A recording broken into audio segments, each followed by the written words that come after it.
Sejam todos muito bem-vindos ao segundo Summit em Parare. Nosso principal objetivo é compartilhar conhecimento e experiências para contribuir na sua jornada em excelência ao seu atendimento. Eu sou a professora Andréia Basta, fisioterapeuta da Irmandade Santa Casa de Misericórdia e professora da pós-graduação do Imparare. Minha palestra será sobre instabilidade no ombro, o ombro instável, manejo no ombro estável, o tratamento conservador, o tratamento cirúrgico, como o reabilitador enfrenta as dificuldades nessa grande articulação, que é a articulação glenomeral.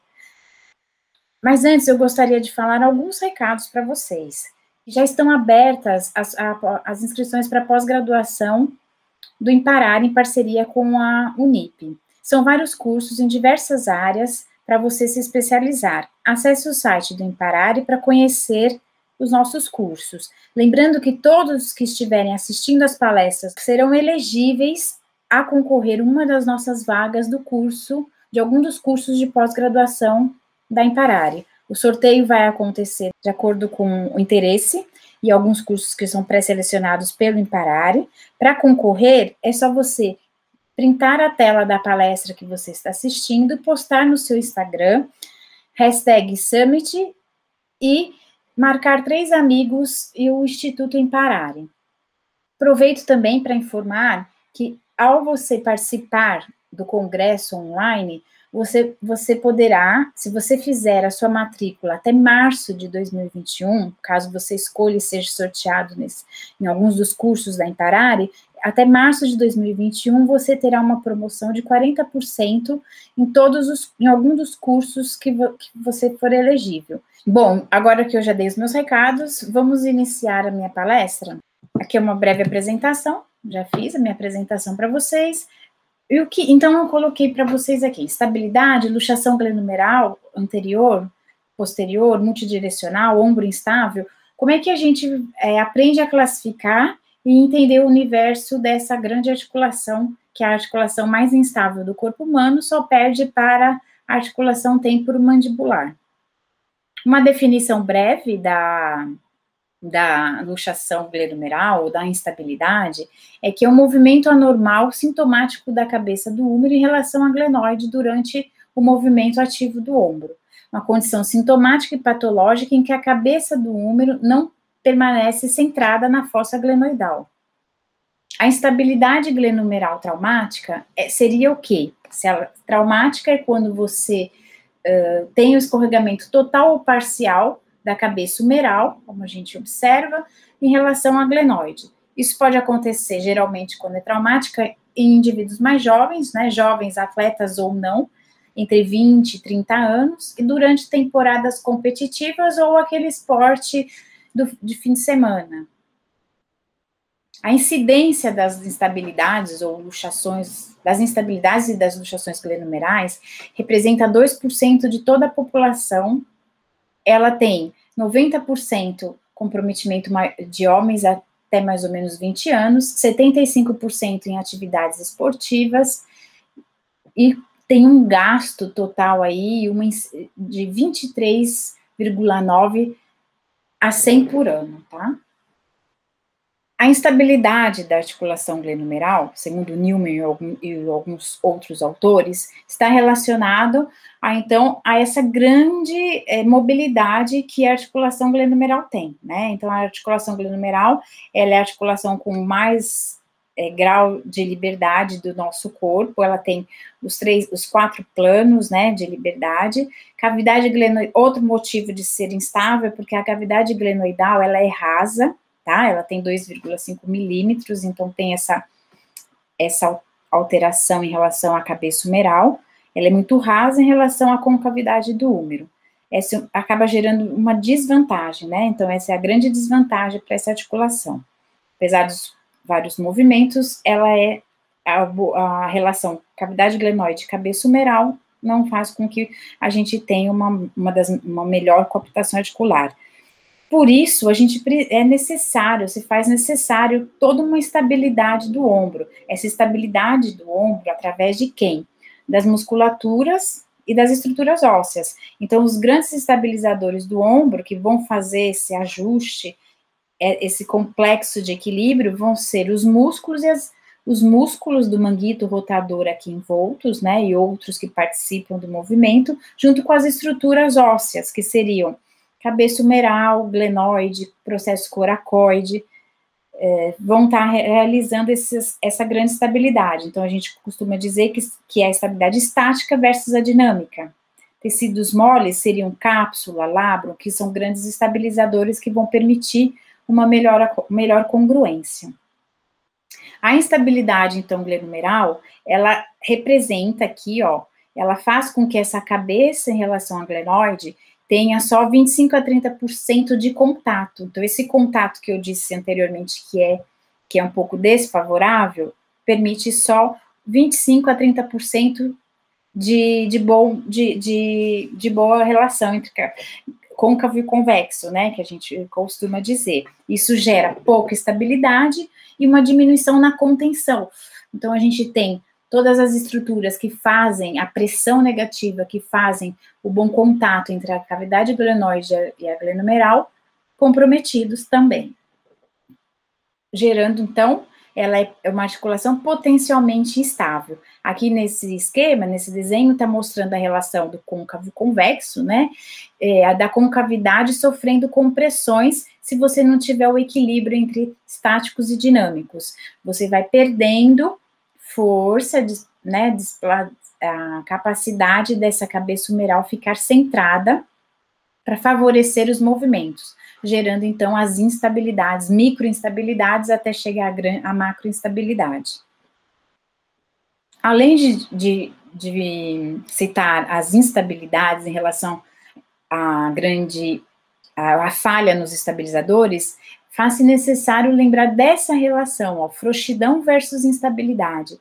Frouxidão versus instabilidade pode gerar ou não, dependendo de um trabalho preventivo, pode gerar ou não traumas repetitivos, microlesões que vão favorecer futuramente ou durante a atividade esportiva ou durante a prática recreacional ou durante o trabalho braçal, seja de qualquer forma, podem gerar as microlesões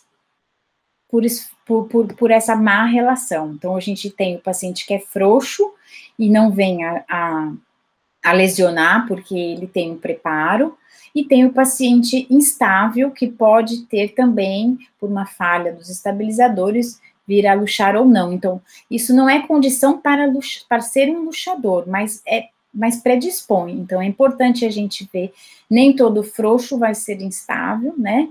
Então, essa relação frouxidão versus instabilidade, ela precisa ser bem conhecida e não colocar sempre todo mundo da mesma forma e trabalhar da mesma forma, porque nem todos vão apresentar lesões. Para isso, faz necessário a gente observar e classificar esses pacientes, tá? Então, é uma observação através de exames clínicos, físicos e classificá-los de acordo com alguns achados, né? Existem algumas coisas na literatura, Thomas e Madsen, já há um certo tempo, fizeram um histórico em relação a essas micro, macro instabilidades, luxações, né? Então, para o indivíduo que já se transformou, já levou algum episódio de luxação, já teve a luxação franca mesmo, né? Não só que veio de uma instabilidade, ele pode ser classificado em traumáticos e não traumáticos. Os traumáticos, eles fizeram uma classificação em TUBES. Então, o que seria o TUBES? É o indivíduo que é traumático, tem por uma única direção, ele tem uma lesão associada a essa luxação, tá? Então, teve a perda toda, né, do contato da cavidade glenoide já com a cabeça humeral, através de um trauma de alto ou de baixo impacto, e essa cabeça, ela luxou para uma direção. Então, geralmente é para a direção antero-inferior, ela é a mais frequente, então ele é unidirecional, e com esse deslocamento brusco, você tem uma lesão na parte antero-inferior, que é conhecida, que é chamada de Bankar. Essa lesão de Bankar, ela algumas vezes, ou geralmente, se é um atleta de elite, de alta performance, eles costumam classificar como cirúrgico, né, o surge, Porém, se for uma prima luxação, e se hoje, se o tratamento conservador ele for eficaz, talvez esse indivíduo tenha essa luxação traumática, consiga reduzir, ir para um tratamento conservador, e com reforço muscular, ele consiga manter essa boa relação cavidade glenoide e cabeça humeral. Caso falhe, mesmo, e ele já tem essa lesão de Bankart, ele vai para o reparo cirúrgico. Por isso que está necessariamente, né, ali. Outra classificação é o AMBRE, né? Então, é o indivíduo que é atraumático. Então, é aquele indivíduo que, por um desequilíbrio também dos estabilizadores dinâmicos e estáticos, né, a parte óssea, ligamentar, capsular e os músculos, em algum momento se perdeu ali aquela tensão e gerou as instabilidades e um dia ele vem a luxar. Então, ele é o atraumático. Geralmente, ele não tem um único episódio, ele tem mais de um episódio, ou chegando até vários episódios, e não é para uma única direção, tá? Por isso ele é multidirecional. Pode ser que um episódio é mais para anterior, o outro para posterior, ele vai tendo uma variação aí de direção. Em alguns casos, ou grande parte deles, bilateral. Esse paciente, por ser traumático, multidirecional e bilateral, ele acaba entrando em programa de fisioterapia, ele fica na reabilitação. Nós vamos, durante o decorrer da palestra, geralmente ele fica de 6 a 8 meses em reabilitação ou em academia, fazendo esse reforço muscular, principalmente para você fortalecer a região antero-inferior, que é a região onde você tem maior impacto ali, maior choque das estruturas cápsula e ligamentares ali da região do recesso axilar, onde você tem a cápsula, que ela é um pouco mais frouxa, e conforme os episódios de luxação, ela vai sofrendo junto com o ligamento glenomeral inferior, sendo ele o mais importante estabilizador ali. Uma outra classificação, né, que são os IOS. Além dos IOS, é a instabilidade adquirida por um overstress, um overuse, nesse ombro, né? Então, assim, além de você ser um atleta, você tem frequentemente esse overuse acontecendo. Então, pode ser que o atleta ele tenha uma traumática, ou ele entre nessa outra classificação, que é a IOS, que é no decorrer da sua carreira, no decorrer dos jogos, ele vai tendo por overstress essas instabilidades que um dia pode se transformar em um luxador, né? Levar a luxação. Então, só para relembrar aqui, os estabilizadores dinâmicos, após um processo inflamatório, né? Todos esses músculos aqui, eles precisam, após um episódio de luxação, seja primário ou já os recidivantes, após passar as 3 semanas, que é o período onde necessariamente esse paciente vai permanecer fazendo uso de uma tipóia, nós precisamos voltar aqui, ó, direcionamento do vetor de forças dessa articulação, então trabalhar em cima de quem? Dos estabilizadores dinâmicos, para que você tenha um reequilíbrio de novo de forças, os pares de forças aqui, né, as forças couplés da articulação glenomeral, que são os músculos do manguito rotador, aqui o vetor do infraespinhal, né, os músculos aqui que vão fazer a estabilidade dessa escápula e dessa articulação toda com a glenomeral. Então, melhorar o direcionamento desses vetores de forças para favorecer essa cooptação articular. Né? E o mais importante é que a gente tem que realizar uma sequência certa, uma sequência adequada, para que você conduza de melhor forma esse reequilíbrio muscular, tá? Na segunda imagem, nós observamos aqui, ó, uma melhora, parece uma rede fazendo a boa coaptação, a boa relação entre cavidade glenoide e cabeça humeral. Vários músculos trabalhando, alguns músculos primários, outros músculos secundários, né? Nós já temos na literatura que é importante esse equilíbrio entre alguns músculos também anteriores, como peitoral, posterior, como grande dorsal, que vão fazer essa dinâmica da escápula com a articulação glenomeral também. Então, o papel da escápula é fundamental, porque pensando em para você ter uma boa relação cabeça humeral e glenoide, eu preciso que a escápula deslize posterior para que o ombro, o membro superior, realize toda a mobilidade. Então, esse indivíduo, ele tem uma relação cabeça humeral e glenoide prejudicada, porém, acaba favorecendo um mau posicionamento e uma mobilidade escapular. Então, eu preciso que a escápula deslize, faça o ritmo escápulo-humeral 2:1 de novo, para que essa glenohumeral favoreça seus planos e movimentos, tá? Então, aqui só é para relembrar mesmo que ela é um elo funcional entre o membro superior e o tronco, ela permite esse deslizamento, esses pequenos movimentos que ela faz aqui no gradil, favorece ao grande movimento aqui do húmero em relação à glenoide, tá? Então, é a base estável para que o movimento do húmero aconteça. É necessário observar a cinemática e a escápula desses indivíduos e os músculos que contribuem ali para que você tenha essa boa relação. Então, para que vocês tenham essa boa relação, é importante a gente conhecer os músculos que estão relacionados com isso para fazer a braçadeira anterior e braçadeira posterior, fazendo essa rede aqui, ó. Músculo subescapular na região anterior, músculo infraespinhal na região posterior, para que você tenha a bola e o soquete. Os outros estabilizadores dinâmicos são aqui, ó, que a gente vai trabalhar entre a segunda e a terceira semana, nós podemos realizar, segundo esse artigo do Ben Kribler, nós podemos realizar também, para que você tenha aquela boa relação escápula-húmero, alguns músculos, né, presentes aqui na região posterior, que vão estar fazendo esse ajuste, que é o trapézio inferior, o serrátil. Então, os exercícios aqui, ó, low roll, os exercícios de remada, pode ser na bola ou pode ser na polia, para que você ative os músculos, né, os romboides, que são estabilizadores, trapézio médio, trapézio inferior.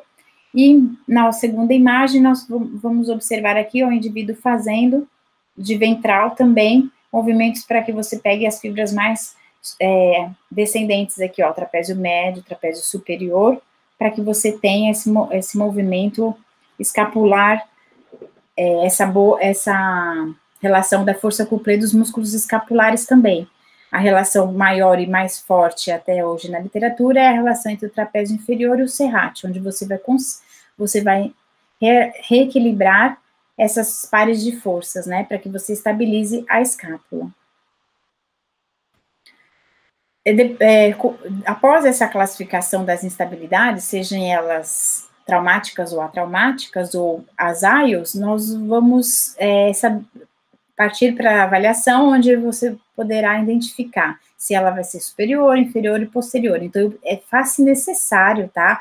A partir do primeiro episódio, saber se esse paciente, ele luxou para anterior, posterior, inferior, qual realmente, se está associada, uma ou outra pode estar associada, se tem fratura ou não. Como eu já disse anteriormente, a anterior é a mais frequente, principalmente, 85% das instabilidades, principalmente em jovens e em atletas, seja recreacional ou seja o atleta de elite, né? Geralmente nos movimentos de abdução e rotação lateral. Então, movimentos acima de 90 graus, abdução e rotação lateral. Alguns dos pacientes, alguns dos atletas, quando chegam para avaliar, eles apresentam alguns sinais. Um deles é esse aqui, sinal de dragona, que está muito presente no paciente que tem a instabilidade ou a luxação já posterior, tá? E o sinal do sulco, que é mais frequente nas instabilidades anteriores. Então, ajuda, na hora da classificação, você observar se ele apresenta os sinais, né? Os testes específicos, que nós vamos rever um pouquinho, e os sinais comuns, como o sinal do sulco, sinal de dragona. Então, qual é a incidência, né, das instabilidades ou das luxações? Primeiramente, sempre saber se é só uma instabilidade ou se já houve um episódio de luxação. Então, existem alguns trabalhos, né, desde 2009, que vem mostrando isso para a relação da incidência versus alguns esportes. Então, existem essa tabelinha aqui, mostra qual é a frequência em relação aos esportes. Se nós temos, É um levantamento, né, um estudo em atletas de colegial dos Estados Unidos, onde a gente tem o maior número ali, devido ao beisebol, que ele apresenta aqui, ó, o maior número de instabilidades, é o esporte para deixar mais esse ombro, que a gente chama de ombro estável, ombro em risco, é o esporte mais frequente, é o beisebol, né? Então, o beisebol, ele tá aqui depois do basquete, mas o beisebol, ele se apresenta com uma porcentagem importante, então, os achados são maiores nos Estados Unidos. Os registros são de atletas com alguns episódios de instabilidade glenumeral, ou, às vezes, já com as luxações, mas eles começam com as instabilidades, então, o esporte beisebol é o mais comprometido. E desde 15 anos até, como eles dizem, que master, né, eles vão tendo as instabilidades e as luxações, tá bom? E a nível de Brasil, e a nível de classificação geral, né, independente se é atleta ou não, o que a gente tem? Um prognóstico em relação às luxações ou às instabilidades, né, se deslocou ou se ele é instável ou se ele já teve alguma luxação. Menores de 20 anos, você tem um total aqui de recidivas maiores, 83% de indivíduos menores que 20 anos têm 83% de recidivas. De 20 a 40 anos, 63% de recidivas. Maior que 40, 16% de recidivas. Então, o que sugere é que quanto maior for a idade, menos instabilidades ou recorrências ou recidivas esse indivíduo terá, né?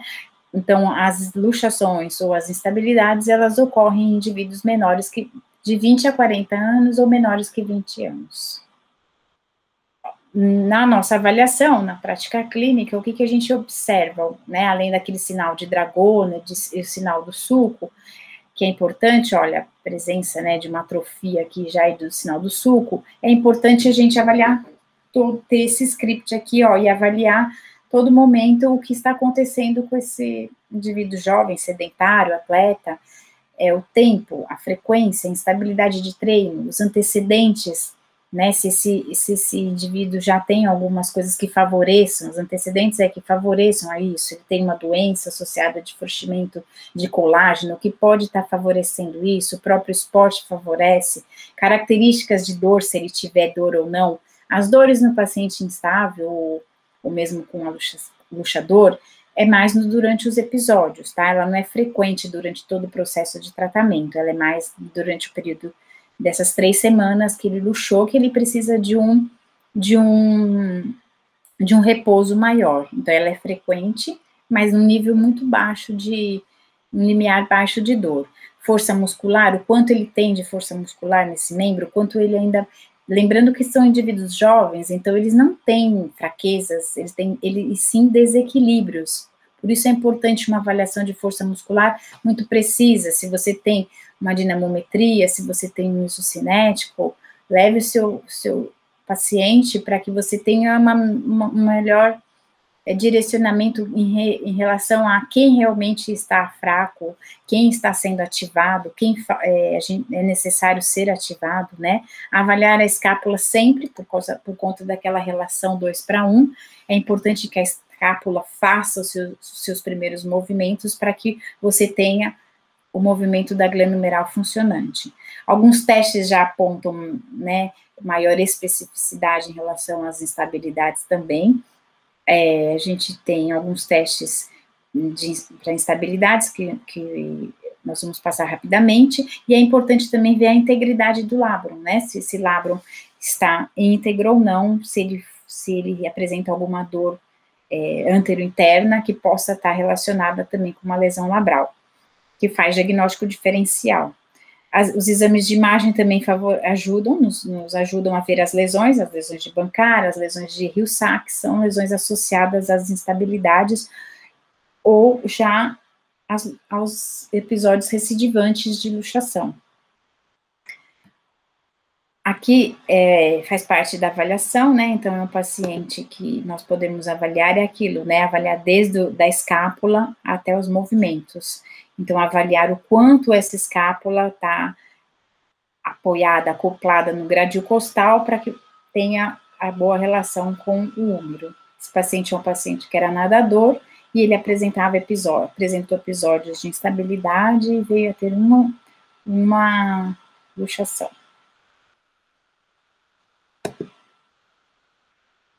É que a gente percebe, né, durante os movimentos, o quanto ele acaba luxando, né?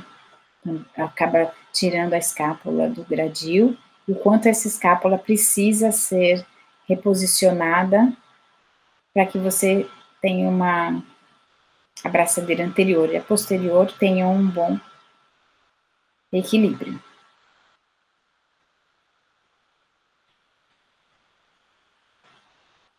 E depois dessa discussão toda, né, entre instabilidade e luxação, é importante, além do físio, junto com toda a equipe, né, médica, apontar as falhas ou não do tratamento. Então, fica muito ainda, na literatura, existe muita controvérsia entre cirúrgico ou conservador, pois se trata de pacientes mais jovens, pacientes ativos, alguns atletas, né, atletas de rendimento. Então, sempre fica esse questionamento, cirúrgico ou conservador. Então, na literatura, existem algumas revisões sistemáticas em relação a isso, né, em relação só à primeira luxação, se é um luxador recidivante, se ele só tem microinstabilidades. Então, existem alguns autores que defendem o tratamento conservador já, antigamente, a maioria dos pacientes jovens e atletas iam para o cirúrgico. Hoje, ele faz um tratamento, às vezes, conservador. Vai depender muito da modalidade esportiva, do quanto ele é ativo, do quanto ele tem essa dor que incapacita, né? Para que você evolua ou não para um procedimento mais conservador ou para o cirúrgico, tá? Se ele parte para o tratamento conservador, existem alguns protocolos já que mostram que esse paciente pode ser randomizado, pode ser dividido em grupos. Então, já existe alguma coisa na literatura mostrando a eficácia dos exercícios neuromusculares. Além de fortalecer, de trabalhar esse reequilíbrio da luxação, da instabilidade, seja anterior, posterior ou inferior, você necessita de um trabalho neuromuscular mais específico para que você tenha essa boa relação cavidade glenoide cabeço-humeral. Antes de falar desse protocolo e desses tratamentos, a gente precisa falar um pouquinho das lesões associadas, relembrar as lesões associadas, né? Então, nós temos algumas lesões associadas, que é a lesão de Bankart, a lesão de Hill-Sachs e a lesão de SLEP, que pode estar associada a essa falha aqui, junto com os episódios de luxação. Então, quando a cabeça desloca para uma direção ou para outra, ela pode levar essas lesões, tá? Bankart, Hill-Sachs, SLEP pode estar associado aí. Outras lesões menos frequentes, mas que também pode estar associada, é uma lesão na região da parede da labrum, né, uma lesão menos frequente, a lesão de Glede, é uma lesão que acontece na parede ali do labro com a glenoide, na parte anterior, é um diagnóstico difícil, porém são novas lesões aí que estão aparecendo e que o fisioterapeuta precisa conhecer, pelo menos saber identificar onde acontecem essas lesões, tá? As mais frequentes são Bankart, Hill-Sachs e SLEP, as menos frequente é essa lesão mais cápsula ligamentar que ocorre aqui na região anteroinferior, lesão de Glede. Outras lesões que podem estar associadas a esse paciente instável é a lesão nervosa, né? Então, devido às instabilidades ou luxações traumáticas, você tem aqui toda a rede do plexo braquial, toda a rede de inervação da cabeça-humeral. Então, um nervo, frequentemente, se houver uma lesão nervosa associada, alguns sinais, os sintomas de lesão periférica, nós podemos lembrar do nervo axilar. Então, não é tão frequente, mas o paciente pode apresentar algum formigamento, parestesia nessa região mais posterior da cabeça-humeral após a recolocação, né, após o episódio, e pode ser um indicativo de lesão do nervo axilar. Então, é importante a gente saber a localização e os sinais, os sintomas prestar atenção nos sinais e sintomas que esse paciente pode apresentar. O paciente também pode, né, devido a essa lesão, apresentar uma atrofia, né? Não é comum o paciente de instabilidade de luxação apresentar traços de atrofia, mesmo porque esse episódio logo já você fica na tipóia e em programa de e já entra em programa de reforço muscular. Então, não é frequente a atrofia. Se você perceber uma atrofia durante seu exame físico, tem que pensar em uma possível lesão nervosa associada aí, principalmente do nervo axilar, na sua avaliação. Quando esse indivíduo inicia o processo de tratamento conservador, nós podemos iniciar, eu disse que o paciente não apresenta uma dor importante, porém ele fica em repouso numa tipóia por 3 semanas. Então, esse processo de 3 semanas em tipóia pode gerar uma contratura, pode gerar um espasmo, pode gerar dor, mas em geral é um paciente com baixa dor. Porém, a gente tem aí alguns recursos que podem ser utilizados, né? O laser de baixa intensidade, o infra, ultrassom pulsado, pode ser orientado uma crioterapia para ele nessas primeiras semanas, se ele ainda tiver algum sinal flogístico da luxação. Então, aqui é o paciente já luxador, que foi reduzida a luxação, já sabemos ou não a direção, fica na tipóia e pode estar sendo beneficiado pelos recursos eletrotermofototerápicos. Os espasmos, né, que ele pode ter, trapézio superior, peitoral, nas primeiras semanas por conta do uso da tipóia, isso vai gerar dor, vai prejudicar movimentos posteriores, né, da escápula, vai gerar encurtamento de peitoral, então é importante a gente observar alguns pontos tensionais, alguns pontos de dores e usar o recurso que você tiver, liberação, acupuntura, o que vocês conseguirem realizar. Após isso, restabelecer sempre a ADM dele, tirar algumas aderências capsulares que ele pode apresentar ali, né? Geralmente é muito baixa essa aderência capsular, porque ele tem, o que aconteceu com ele, é devido ao tempo de tipóia aqui, tá? Então, diminuir as aderências articulares, numa fase mais secundária, começar a prestar atenção se ele tem alteração escapular ou não, para que não leve uma restrição da glenumeral, observar se durante o movimento depois de 3 semanas, você inicia o ganho de amplitude. Não é um paciente que tem perda de amplitude, mas ele tem receio, ele tem medo. Então, pode gerar aqui alguns déficits de rotação lateral, dessa escápula, mobilidade de húmero, né? E isso pode, por consequência, levar a um impacto subacromial. É difícil, mas pode acontecer. Por consequência, também pode gerar uma capsulite adesiva se ele ficar muito tempo naquele padrão de imobilismo. Porém, isso aqui é um achado, pouquíssimos pacientes apresentam isso, tá? Em geral, o mais importante dessas alterações secundárias é observar essa mobilidade, esse movimento mesmo, se tem ou não uma discinese. Nós não vamos saber se ela já existia anteriormente ou não, mas é importante a gente avaliar isso para melhorar e restabelecer a amplitude da glenumeral, tá? Então, não realizar movimentos combinados nesse indivíduo ainda, né, até 4 semanas, que é o período aí de repouso, o período das estruturas do ligamento glenumeral cicatrizar ali junto com a cápsula inferior, então é importante não realizar esses movimentos. E o paciente também, por ele, não consegue realizar, porque ele tem a apreensão, né, e a memória do dia onde ele teve o deslocamento, então ele não consegue, e essa apreensão, ela perdura, tá, por muito tempo.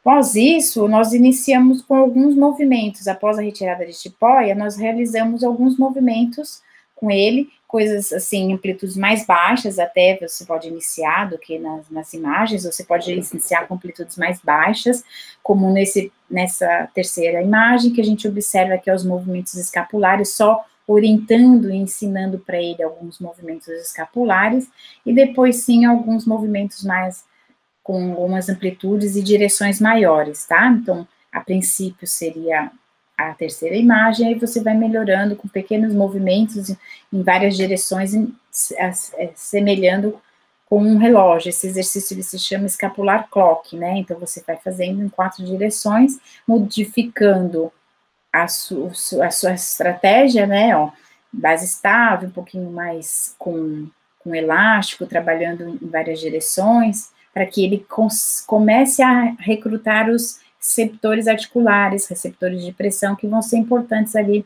para que ele tenha esse ajuste junto com a escápula e o úmero, tá? Aqui só relembrando, né, todo aquele reequilíbrio que a gente já falou e que precisa, então essa imagem aqui está mostrando os vetores de força da escápula em relação e os músculos que a gente precisa trabalhar. Reynolds e Kevin Wilke, eles, nesse artigo, ele mostra bem o que é importante esse controle escapular. E aqui eu vou mostrar passo a passo para vocês algumas ideias de exercícios em relação aos músculos do manguito rotador. Por se falar de instabilidade e luxação glenumeral, o foco também é nos músculos do manguito, né? O reequilíbrio da força couplé dos músculos do manguito, braçadeira anterior e braçadeira posterior. Então, quem é que necessita ser reequilibrado e trabalhado? Os rotadores internos e externos do ombro, para que você possa manter essa boa coaptação articular. Então, um dos músculos aí do manguito é o supraespinhal. Nesse artigo, eles mostram, né, que onde você tem maior ativação do músculo supraespinhal, e um exercício onde ele foi feito um trabalho com eletromiografia, onde você observa maior pico de ativação do músculo supraespinhal, que ele vai trabalhar essa grande estabilidade anterior versus ombros saudáveis. Então, faz necessário eu trabalhar essa musculatura. Então, aqui alguns exercícios, tá? De supraespinhal, e trabalhando ele de forma certa, em lata cheia, para que eu tire um pouquinho a ação do deltoide fibra médias, né? Então, eu fortaleço o supraespinhal, que é um grande abdutor, em lata cheia, para que você tenha uma boa relação entre a cavidade glenoide e cabeça humeral. Olha, ele diz aqui plano escapular 30 graus, e você vai fazer a mobilidade do supraespinhal de 30 a 60 graus, que é onde você tem maior pico de ativação desse músculo supraespinhal, que vai ajudar aí nos vetores de força do manguito rotador. O exercício, lata cheia, tá? Você, aqui, ela tá só mostrando o posicionamento, mas vai sair da escápula, né, plano escapular de 30 a 60 graus, e ela vai trabalhar de 30 a 60 graus o movimento para ativar melhor o supraespinhal. Outro músculo importante, que é da braçadeira anterior, ele é o rotador medial, mais importante, ele ganha em termos de força, se você for fazer uma análise isocinética, né, então ele é o grande rotador interno, né, mas o mecanismo de lesão das luxações, das grandes luxações, é em abdução e rotação lateral. Então, eu preciso fortalecer o músculo escapular, mas lembrando que a gente precisa trabalhar uma boa relação, rotadores internos e rotadores externos, tá? Então, aqui é só mostrando o trabalho de rotadores internos, a princípio, né, em decúbito dorsal, 45 graus de abdução, trabalhar de 15 a 30 graus de flexão. Ele é importante, estabilizador dinâmico anterior. Então, eu inicio com ele, pois o paciente ele não vai conseguir chegar a 90 graus, mas eu não posso esquecer de trabalhar o rotador lateral.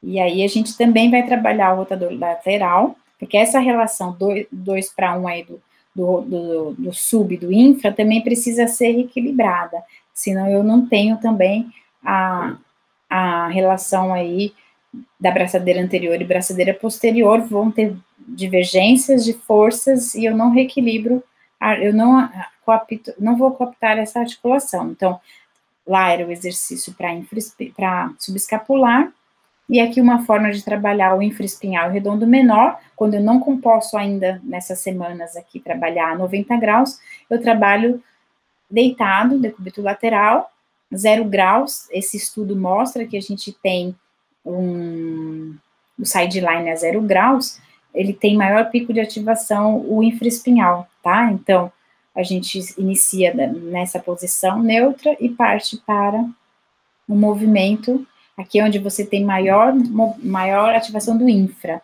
e aqui seria maior ativação do redondo menor.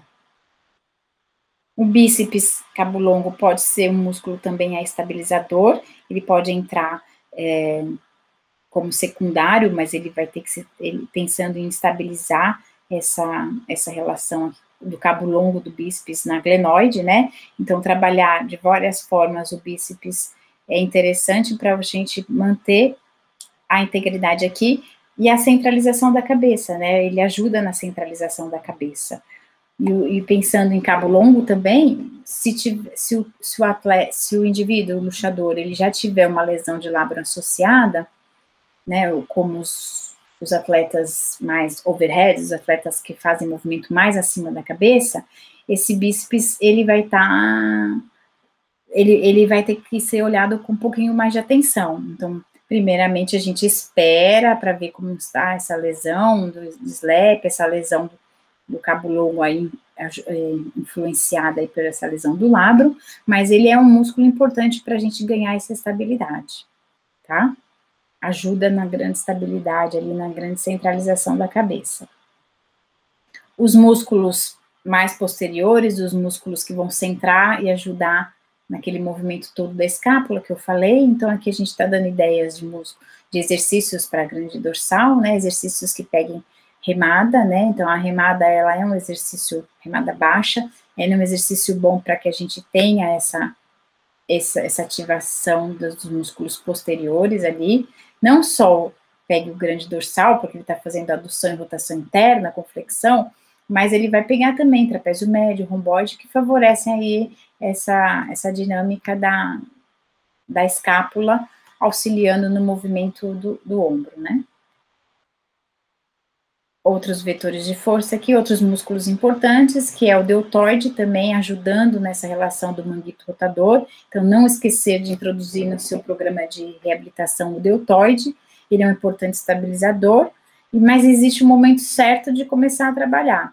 Então o deltoide, se eu não tiver um manguito bom, eu não posso entrar ainda com o deltoide. Então, primeiramente, nos pacientes instáveis e luxadores, a gente inicia o trabalho do subescapular, infraespinhal, redondo menor, músculos posteriores de escápula, o grande dorsal entrando como estabilizador secundário, para depois a gente pensar na relação do deltoide. Eu melhoro o vetor de força do manguito, para depois o deltoide, senão o deltoide só vai fazer a ascensão dessa cabeça humeral, né? Eu não quero, ela já está centrada, o que ele precisa é de uma dinâmica de equilíbrio, né, de musculatura.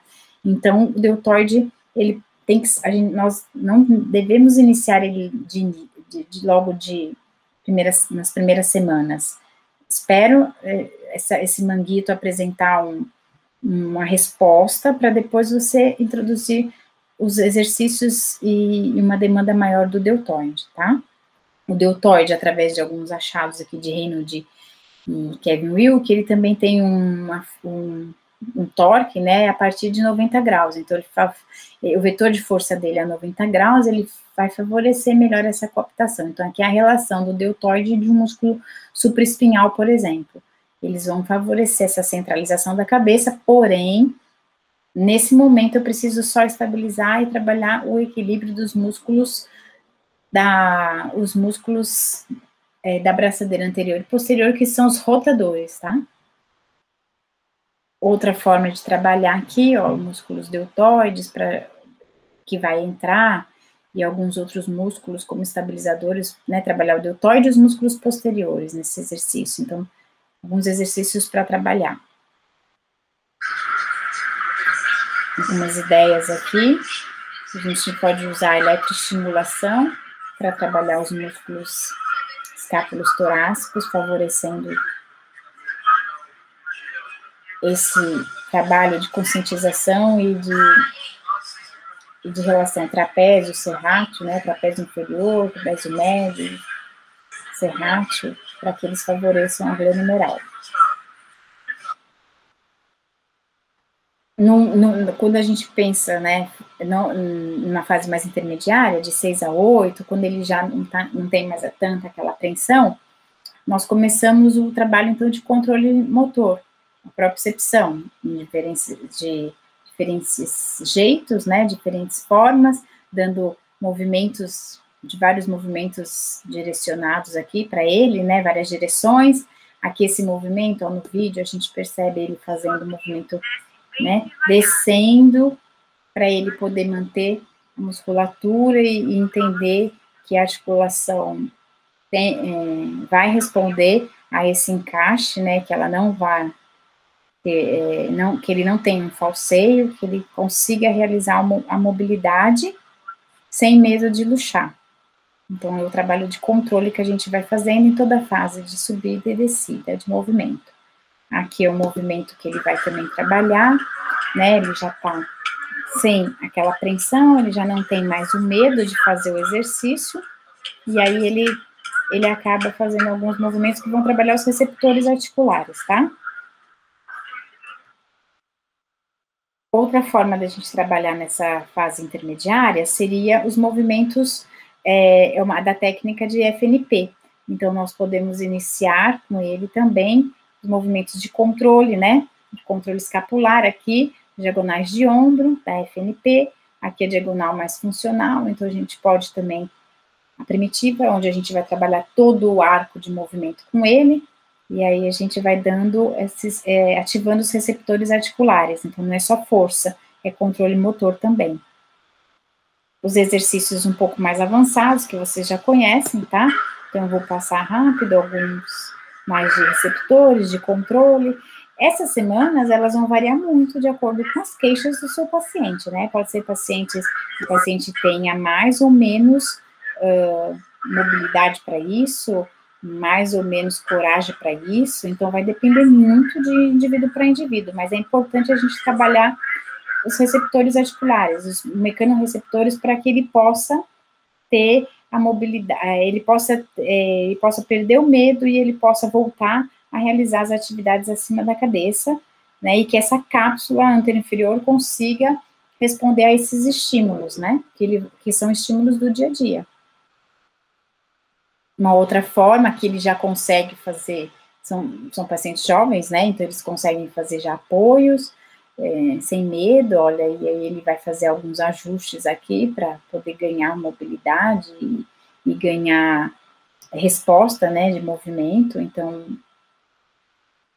ele consegue realizar alguns movimentos. Aí a gente parte para alguns trabalhos com ele, de controle também, associado ao core, a gente pode estar introduzindo neles, são pacientes fortes e que necessitam de estabilidade.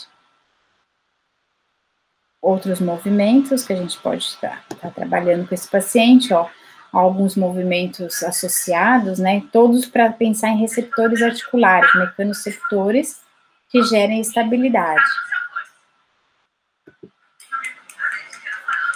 Várias direções, isso já tem, o paciente já consegue ficar apoiado sobre o braço, sem apreensão, sem medo, né, ele faz o fortalecimento junto com esses exercícios, em conjunto o trabalho, é o que foca muito aquele trabalho que eu mostrei para vocês, artigo que saiu, é a atividade, né, a ativação neuromuscular, junto com o reforço com a força muscular, controle com força, tá?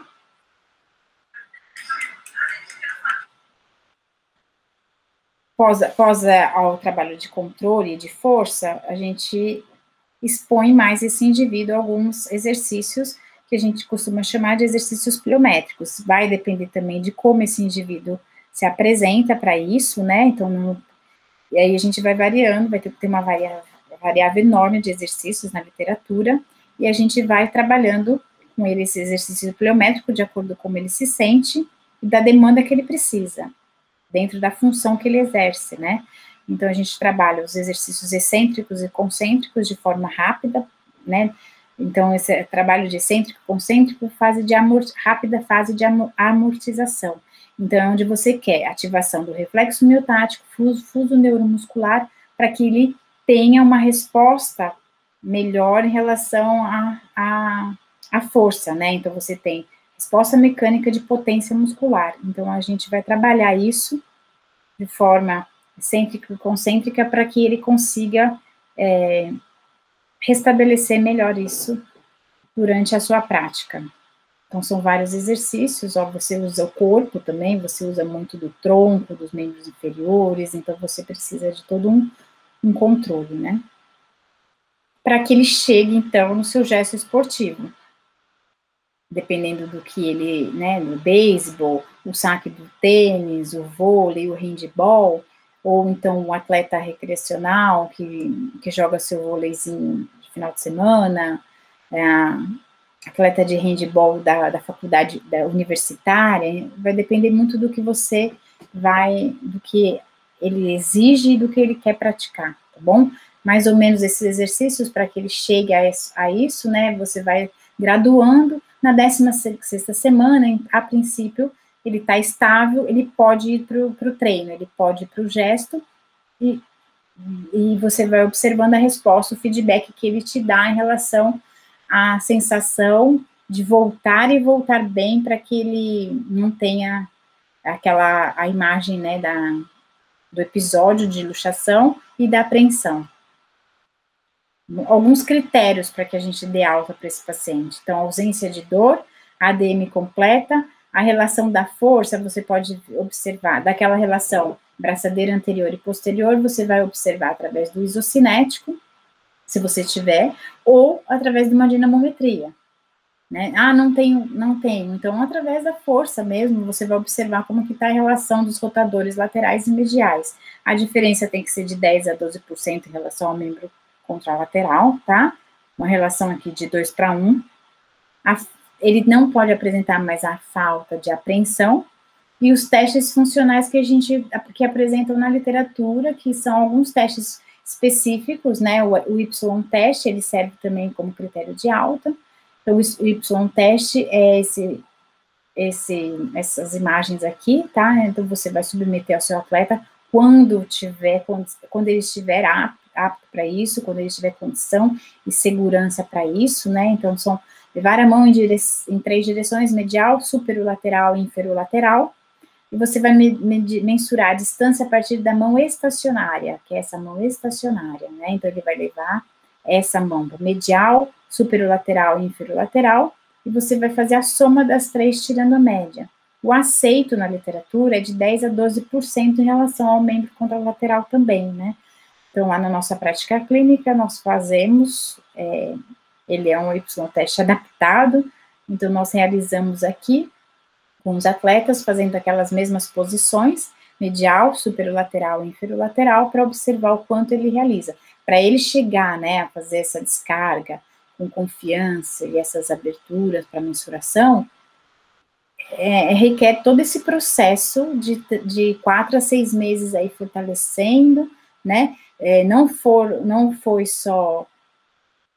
é de início que você vai submeter seu paciente para que ele possa se sentir, ele tem que ter segurança para realizar isso, né? Então, você não coloca um paciente com 3 semanas para fazer um Y-teste para ver como ele se sai. Mesmo ele sendo jovem, atleta, ele ainda não ganhou a estabilidade necessária da articulação. Então, isso é ao final do seu processo aí de fortalecimento, de 3 a 6 meses, depende de quanto ele pode ficar com você, de quanto ele faz fora das sessões também, esse reforço muscular e esses exercícios, para você submeter ele a um Y-teste. Então, era isso que eu tinha para falar hoje para vocês, né? Os pacientes que não evoluem bem com tratamento conservador, eles acabam evoluindo para o tratamento cirúrgico. Hoje não é o objetivo de a gente estar falando sobre o tratamento cirúrgico, mas o tratamento cirúrgico, ele pode ser a nível de cápsula, de labrum, pode ser feita a capsuloplastia, pode ser feito alguns procedimentos, tá? Que a gente conhece, né? O capsuloplastia térmica, você pode estar fazendo uma técnica chamada Briston-Latarjet, que requer uma grande estabilidade. Você volta a ganhar, são bloqueios ósseos, né? E que você volta, e encurtamentos aqui de tecido capsular, que você volta a ganhar estabilidade nessa articulação glenohumeral. Muito obrigada a todos, espero ter contribuído com o aprendizado.